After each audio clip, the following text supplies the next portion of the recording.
आप देख रहे हैं न्यूज़ सैर इंडिया और मैं हूं अरफाज अमडैंग। आज की खास मुलाकात में हमारे साथ मौजूद हैं एडवोकेट रमेश्वर सिंह जम्वाल साहब, जो कि एक एडवोकेट होने के साथ साथ में एक राइटर भी हैं, जिन्होंने लगभग 3 किताबें जो हैं अभी तक लिखी हैं और चलता फिरता जनरल नॉलेज का एक भंडार है। सर, स्वागत है आपका न्यूज़ सैर इंडिया में। थैंक यू जैन साहब। जमाल साहब, अगर बात करें हम, ये जो राइटिंग का सिलसिला है ये जी। कब शुरू हुआ और अभी तक जो 3 किताबें आपने लिखी हैं, जी। ब्रीफ थोड़ा सा बताइएगा। मैंने आर्टिकल्स लिखना 1987 में स्टार्ट करा। 87 में मेरा पहले आर्टिकल पब्लिश होते थे कश्मीर टाइम्स और डेली एक्सेल्सियर में। उसके बाद मैंने कोई 100 के करीब आर्टिकल्स लिखे हैं। तो साथ साथ में मुझे योगा का भी शौक़ था, मेडिटेशन योगा, और मैं क्रिमिनोलॉजी सोसाइटी ऑफ जे.एन.के का प्रेसिडेंट भी हूँ। क्रिमिनोलॉजी पे मैंने डिप्लोमा करा हुआ है और यूनाइटेड नेशंस में 3 बार मैं बोल चुका हूँ। जी। मेरा ये कोशिश थी कि इस बात को अंडरस्टैंड कर सकूं कि लोग क्राइम क्यों करते हैं। जी। तो जैसे जैसे मैं इसमें डीप चलता गया, मैंने कोशिश करी कि लोगों का, बट यू कैन से कि what ever people do why they do it, कि लोग जो क्राइम करते हैं क्यों करते हैं। तो उस बात को अंडरस्टैंड करने की कोशिश करी। पिछले 300-400 साल से लोग कोशिश कर रहे हैं इस बात को, लेकिन आज तक लोगों को पता नहीं चला। मोस्टली वेस्टर्न सोसाइटीज़ में इसको क्रिमिनोलॉजी को सीरियसली लिया जाता है, क्योंकि क्रिमिनोलॉजी एक ऐसा फील्ड है जो दुनिया के हर शख्स को अफेक्ट करता है। आप ये जो क्रिमिनल एक्टिविटीज़ हैं, आप सोशल क्राइम्स को ले सकते हैं, आप एनवायरमेंटल क्राइम्स को ले सकते हैं कि जब पेड़ काटते हैं तो सोसाइटी इफ़ेक्ट होती है, हर बंदा इफ़ेक्ट होता है। तो वो सारे कोशिश मैं जब कर रहा था तो मुझे काफ़ी सारे इंडियन फ़िलासफ़ी में जाने की मौका मिला। तो मैंने देखा कि इंडियन फ़िलासफ़ी इसको डिफरेंट एंगल से एक्सप्लेन करती है। Then I came up with an explanation, with a theory which is called criminological theory, yogic crime theory, and I am the first Indian who has propounded a crime theory. उसमें ये है कि आदमी के अंदर जो आदमी का, जिसको हम माइंड कहते हैं, वो माइंड क्या है, कहाँ से ये ऑपरेट करता है, किस मटेरियल का बना हुआ है, ये वेस्टर्न वर्ल्ड को नहीं पता, और उस माइंड सेट को चेंज कैसे किया जा सकता है। तो वो कॉन्सेप्ट मैंने इसमें दी है कि बायोलॉजिकली तो आप ब्रेन को देख सकते हो, लेकिन माइंड को कैसे चेंज किया जा सकता है, वो सारी कॉन्सेप्ट मैंने दी। तो उस कॉन्सेप्ट को एक्सप्लेन करने के लिए मुझे एक किताब लिखनी पड़ी, yogic crime theory, controlling the mind of a criminal the yogic way, जो मेरी पहली किताब थी, जो 2014 में पब्लिश हुई। और उस किताब को पढ़ने के बाद काफ़ी सारे मैंने जो प्रोग्राम्स करे उनको अप्रिशिएट करा गया। यहाँ पे सुप्रीम कोर्ट के जज आए थे हमारे प्रोग्राम्स में, हाई कोर्ट के जजेस, सुप्रीम कोर्ट के जजेस, चीफ मिनिस्टर्स ने हमारी कॉन्फ्रेंस में पार्टिसिपेट करा हुआ है, इवन गवर्नर्स ने पार्टिसिपेट करा हुआ है।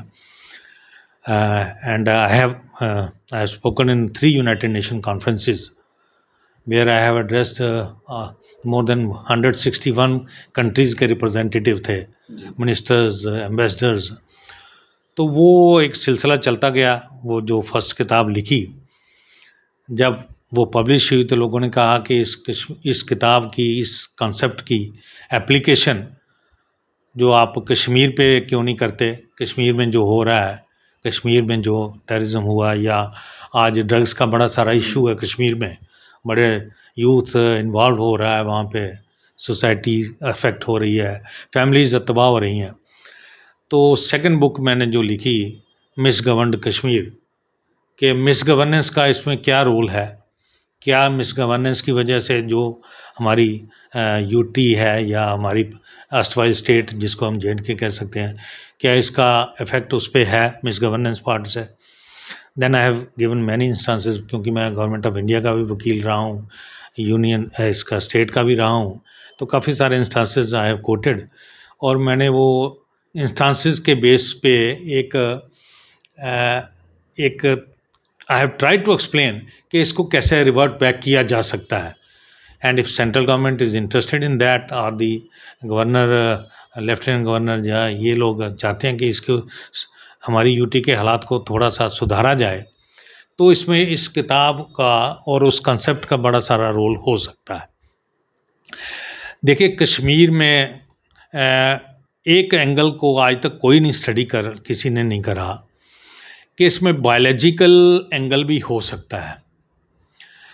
मसलन जब बच्चा माँ के पेट में होता है, जब उस बढ़ रहा होता है, अगर उस मदर को प्रॉपर फीड ना मिले या वो ऐसे हालात वहाँ पे हों कि उसको वहाँ पे टेंशन हो जाए, फॉर एग्ज़ाम्पल कोई बाहर एनकाउंटर चल रहा है, कोई सर्च ऑपरेशन चल रहा है, तो मदर को जो टेंशन होगी that passes on to the child in the वूम।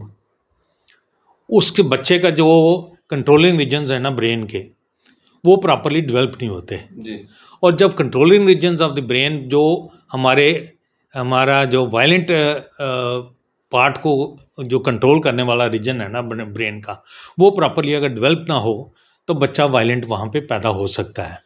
Secondly, कुछ एक ऐसे ट्रेस मिनरल्स हैं, माइक्रो मिनरल्स हैं, जिंक हो गया, कैडमियम हो गया, या आयरन की डेफिशिएंसी है, जिंक की बहुतायत है कुछ फूड्स में ऐसी, अगर वो प्रॉपर हमारी फूड ना हो तो वो अगेन वो जो कंट्रोलिंग रीजन्स हैं ब्रेन के, जो बच्चे के माइंड या ब्रेन वहाँ पर डेवलप हो रहा है वूम में, तो वो प्रॉपरली डेवलप नहीं होता। ये वेस्टर्न कंट्रीज़ में स्टडीज़ हुई हैं, हमने कश्मीर में आज तक ये स्टडी करी ही नहीं।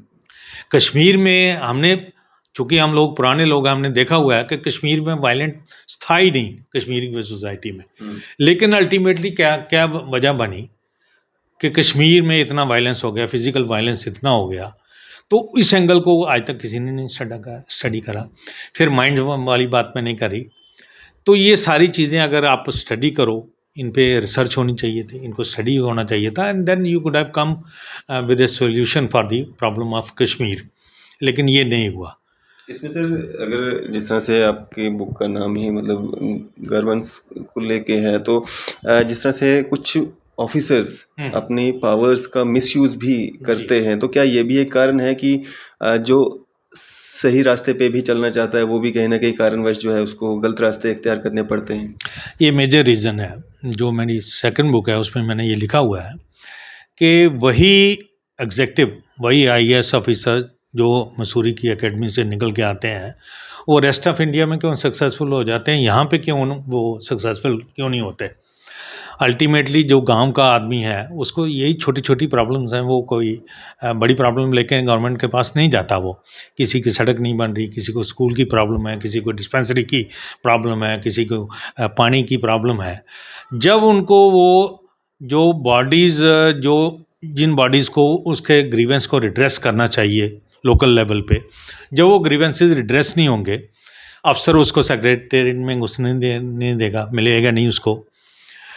जो शॉक अब्जॉर्बर्स होते हैं, छोटे छोटे इदारे गवर्नमेंट के, जैसे पंचायत हो गई, डेवलपमेंट काउंसिल्स हो गई, block development council, district development council, या उसके ऊपर असेंबलीज आ गई, जब वहाँ पे प्रॉपर उसको रिड्रेस नहीं मिलेगा तो वो अल्टीमेटली वो गन भी उठा सकता है, वो वायलेंस भी कर सकता है, वो किसी दूसरे रास्ते पे भी जा सकता है।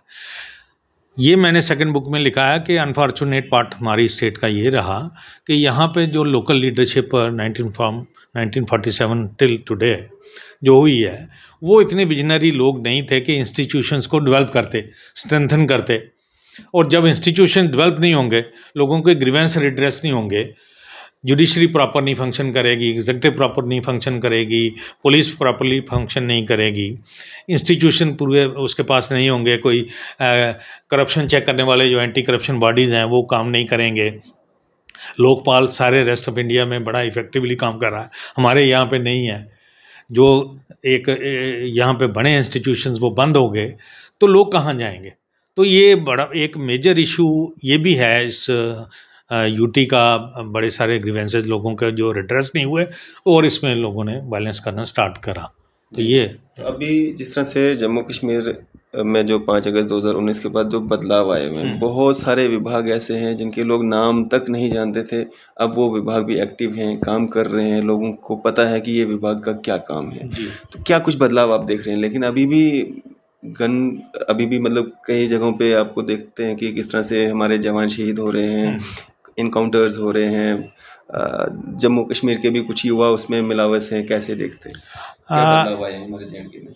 देखिए, कुछ एक बदलाव तो आए हैं, डेवलपमेंट हो रही है, लेकिन बड़े सारे फैक्टर्स ऐसे हैं या बड़े सारे इंस्टांसेस ऐसे हैं जिसमें प्रॉपर जो अटेंशन गवर्नमेंट को जो पे करनी चाहिए वो नहीं पे हो रही है।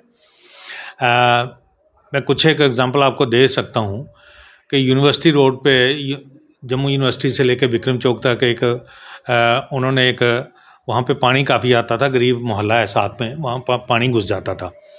तो इन्होंने वहाँ पे कोई 10-12 करोड़ रुपए लगा के वहाँ पे एक नाला बनाया, और नाला बनने के बाद लेफ्ट हैंड साइड पे जो एक नाली बनाई उसके बीच में इन्होंने पोल खड़े कर दिए।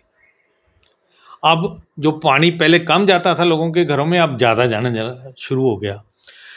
लेकिन वहाँ से सारे ऑफिसरान वहाँ से निकलते हैं, लेकिन किसी ने ये चीज़ नहीं देखी। अब जो लोग वहाँ पे मोहल्ला जिनके लोगों के पानी घरों में घुसता है, वो लोग, उनके पास कोई रीच नहीं है कि वो किसी आईएएस ऑफिसर के पास, चीफ सेक्रेटरी के पास या किसी कमिश्नर सेक्रेटरी के पास जा सकें। ना वो आर्टिकल पेपर में लिख सकते हैं, ना उनकी प्रेस रिलीज लगती है, ना उनकी कोई अप्रोच किसी पॉलिटिकल लीडर के पास है, तो किसके पास वो रिड्रेस करने के लिए अपना ग्रीवेंस जाएं। तो ये वाला इशू भी है, ये एक है कि हमारे जो लोकल, जो यहाँ पे एडवाइज़र आप कह सकते हो या लोकल लेवल की लीडरशिप जो है, उनको एसोसिएट करना चाहिए था। अगर आपने पॉलिटिकल इंस्टीट्यूशंस को आपने ख़त्म कर दिया, यहाँ पे असेंबली को ख़त्म कर दिया, मिनिस्टर्स को ख़त्म कर दिया, तो उनके लिए, लोगों के लिए अल्टरनेटिव कुछ होना चाहिए था। Just one adviser cannot run the whole of the UT. You need a lot of competent people, lot of more people to run the governance, and these are the issues which need to be addressed by the central government. Sir, ये तो रही J&K की बात। अगर हम आज के सूरत हाल देखें भारतवर्ष में, जिस तरह से मणिपुर में आज जो हो रहा है, जो दंगे फसाद हो रहे हैं, उसका क्या कारण लग रहा है आपको, जो आपस में ये जो सब हो रहा है? उसका रीज़न भी यही है, क्योंकि नॉर्थ ईस्ट में भी प्रॉपर अटेंशन जो लोगों को देनी चाहिए थी, वहाँ पे जो प्रॉपर डेवलपमेंट होनी चाहिए थी, लोगों को इंटीग्रेट करने की कोशिश करनी चाहिए थी। सेंट्रल इंडिया वालों को ये नॉर्थ ईस्ट के या नॉर्थ के स्टेट्स को ये फील करवाना चाहिए था कि you are part of the mainstream. वो नहीं हुआ। लोगों को अभी भी, नॉर्थ ईस्ट के लोगों को, कुछ लोग कहते हैं कि ये चाइनीज़ हैं, कुछ लोग कहते हैं उनके फिज़िकल फीचर्स की वजह से उनको अभी भी ट्रीट प्रॉपरली नहीं किया जाता, या वहाँ पे गवर्नेंस का इशू है, या लोगों को वहाँ पे नौकरियाँ प्रॉपरली नहीं मिली जैसे हमारे यहाँ पे हुआ।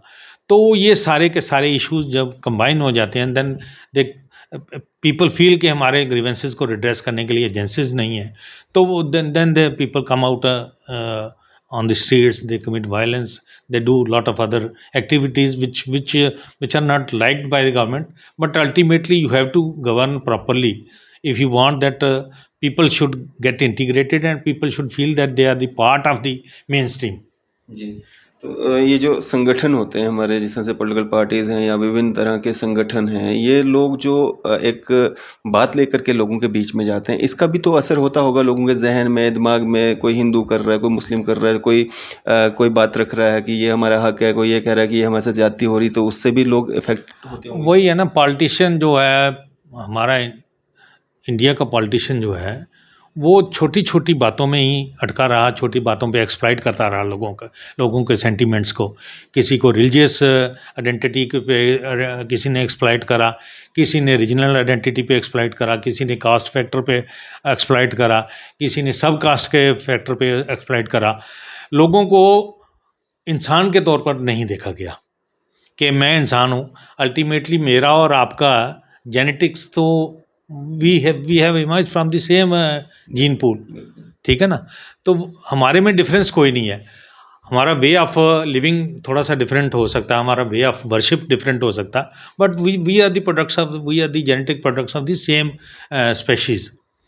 ये इस विजन को रखने वाले हमारे पॉलिटिशियन बड़े कम हुए हैं, और जो लोग ऐसी बात करते हैं उनको शायद लोग एक्सेप्ट नहीं करते, उनको आगे प्रमोट नहीं किया जाता, वो जीत नहीं सकते।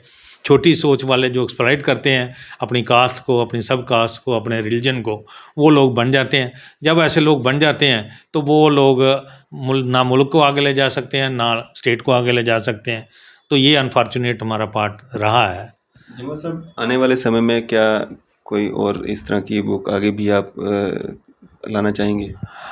मैं करना तो बहुत कुछ चाहता हूँ, लेकिन मेरा प्रोफेशन ऐसा है कि मुझे यहाँ पे बड़ा सारा काफ़ी सारा टाइम रोज़ी रोटी में ही निकल जाता है। But I try to give something to the society, कि जो मैंने आज तक गेन करा है, मैंने जो आज पढ़ा है, या मेरी थिंकिंग जो है, उसको पर्कुलेट डाउन करना चाहिए, आम आदमी को उसका फ़ायदा मिलना चाहिए।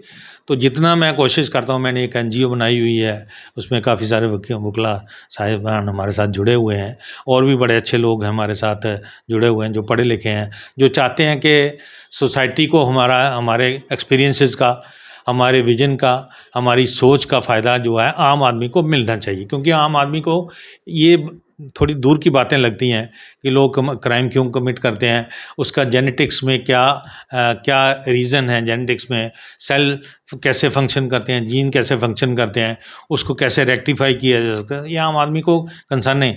आम आदमी को यही लगता है कि हमारी जो लाइफ जो है स्मूथ होनी चाहिए, उसमें कोई रुकावट नहीं होनी चाहिए, उसके हमारे छोटे छोटे काम ठीक तरह से होने चाहिए। तो हम कोशिश कर रहे हैं कि हमारे लेवल पे जितना हो सकता है, we have been trying to convince the government कि अगर आप ये वाला हमारी हमने जो रास्ता सुजेस्ट करा है, and if you do all these things, then the situation can improve in the UT of JNK। अब अल्टीमेटली फ़ैसला तो ऊपर वालों ने लेना है, जो हमारी लीडरशिप है, चाहे दिल्ली में बैठे हुए हैं, चाहे जम्मू कश्मीर में है। अगर ये लोग इसको इम्प्लीमेंट करें हमारी सजेशंस को, I think lot can be improved. जी। आम जनता के लिए सर क्या एक मैसेज रहेगा आपका? आम जनता से मैं यही कहूँगा कि आप अपने राइट्स के लिए, अगर आपके कोई ग्रीवेंसेस हैं, तो आपको ग्रीवेंसेस को रिड्रेस करने के लिए हमारे पास इंस्टीट्यूशंस हैं, कोर्ट कचहरियाँ बनी हुई हैं। अगर कोर्ट कचहरी से आपको सेटिस्फेक्शन नहीं मिलती, आपके पास दूसरे रास्ते हैं, पीसफुली अपने रास्ते को, अपनी ग्रीवेंसेस को रिड्रेस करने की कोशिश करिए। एक कल्चर ऑफ लॉफुलनेस यहाँ पे डेवलप करिए, क्योंकि जो सोसाइटी, जिस स्टेट, जिस रीजन में वायलेंस होगा, वो सोसाइटी कभी प्रोग्रेस नहीं कर सकती। वहाँ पे इन्वेस्टर नहीं आएगा, वहाँ पे लोग पैसा लगाने के लिए नहीं आएंगे, वहाँ के बच्चे बाहर चले जाएंगे, ब्रेन ड्रेन हो जाता है। जैसे हमारी यूटी में बड़े सारे बच्चे जो पढ़े लिखे हैं, उनको यहाँ पे क्योंकि रास्ता कोई नहीं मिलता, यहाँ कोई आगे विजन नहीं दिखता कि हम कहाँ पे एडजस्ट होंगे, तो they are going out of the JNK and they are contributing to the progress of the other states, to the other nations. अगर हम यहाँ पे हालात, यहाँ पे नॉर्मलसी पे ले आएँ, यहाँ पे पीस हो, यहाँ प्रोग्रेस हो, लोगों के ग्रीवेंसेस ठीक तरह से रिड्रेस हों, तो आम आदमी की ज़िंदगी इसमें बड़ी सारी सुधर जाएगी।